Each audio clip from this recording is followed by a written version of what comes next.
Welcome to This Explainer. Today, we are going to peel back the layered onion of wealth creation. And look, we're not just going to stare at spreadsheets and stock portfolios here. We're starting right at the foundation, the deeply human psychology of the ultra-rich. We'll be decoding the exact mindset that takes someone from just making a living to building an absolute empire. And then we're going to map out exactly where the next massive wave of wealth is being built. Let's dive in. So, let me ask you a question. What do you think is the biggest fear of the ultra-rich? You might think it's losing all their money, right? Or maybe market crashes or just a really bad investment. But surprisingly, their biggest anxiety is actually completely different. It's passing down their core values to their kids, but without the intense, gritty adversity that originally shaped those values. It's this really fascinating paradox, and we are going to unpack it. But first, just to set a baseline for our exploration, take a look at this number, 5 crore rupees. In India today, having 5 crore rupees and a good, solid house already puts you in the top 2% of the country's population. It's pretty wild to think about. This is our starting line, the reality of being rich before we even touch the stratosphere of the ultra-wealthy.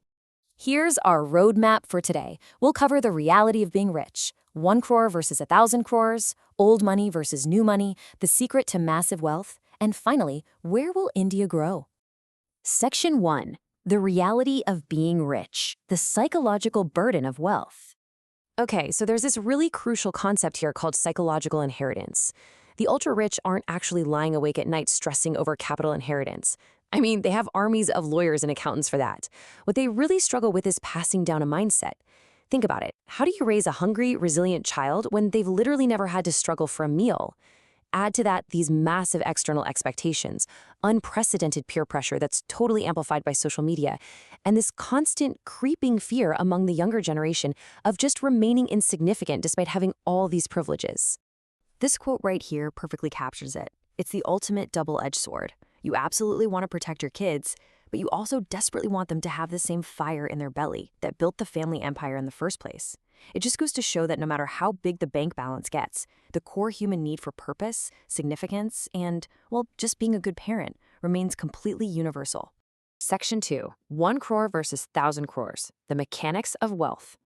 Now, there is a vast behavioral gap between managing a relatively small fortune and managing a literal empire. And the crucial difference? It all comes down to safety mindsets. When you have a 1 crore portfolio, you're operating on a percentage-based safety mindset. You might need, say, 50% of that liquid just to feel secure about daily needs, education, emergencies. It makes you highly risk-averse. But at 1,000 crores, the math fundamentally flips. You don't need 500 crores for safety. Instead, you create a fixed safety pot, let's say 100 crores, and suddenly, boom, you have unleashed 900 crores as pure, uninhibited growth capital. This is exactly what allows the ultra-wealthy to take calculated, massive long-term risks that the average millionaire simply can't afford to take. Section 3. Old money versus new money. Contrasting investment mindsets. This shift in mechanics brings us to a super fascinating generational divide. Old money is heavily focused on preservation. They want hard assets, real estate, and absolute total control of the business. They demand day-one cash flow and tend to keep investments strictly locked within the family circle. New money, on the other hand, is a completely different beast altogether. They are pouring money heavily into tech and AI. They're perfectly happy to hand over control to brilliant professionals, and they are completely comfortable eating early losses if it means capturing a massive future tech monopoly down the road. It's a fundamental shift from prioritizing tangible control to prioritizing scalable innovation. Section 4. Secret to massive wealth, the ultimate engine. So what is the actual secret sauce that elevates someone from having a few crores to commanding thousands of crores? Well, it's this. Incremental is exponential. Our culture is completely obsessed with finding that nonlinear overnight success story. But the real engine to massive wealth isn't a wild blind risk or a sudden stroke of luck. Actually, scratch that. It's more like absolute unshakable discipline. It's about incremental daily progress. Doing exactly what you did yesterday, but just slightly better. Day in and day out, until that compounding effect becomes completely unstoppable. The mindset is perfectly captured here by Michael Phelps. He won more Olympic gold medals than anyone in history. And it wasn't through some magic trick. It was because for 7 straight years, through Christmas, Thanksgiving, birthdays, you name it, he literally never took a single day off. Financial titans operate exactly the same way. They win by refusing to get distracted and by relentlessly executing their core processes every single day. Section 5. Where will India grow? The macro playground. Zooming out from individual psychology to the big picture macroeconomy for a minute, to truly grasp the scale of the incoming consumption boom, just look at this number, 4 million, or 40 lakh. Today, there are over 4 million people in India with more than 1 crore invested in mutual funds alone. Just a decade ago, that number was a tiny, tiny fraction of what it is today. To put that into perspective, this represents an astronomical amount of incoming consumption power just sitting there, ready to be deployed. So where exactly is all that money going? Well, it's flowing directly into these 7 wealth-creating sectors. We're looking at financial services, consumer goods, technology, industrials, defense, pharma, and agriculture. Historical data shows us a really clear pattern here. When your business aligns with core national interests and infrastructure needs in these specific sectors, the resulting wealth creation is simply staggering.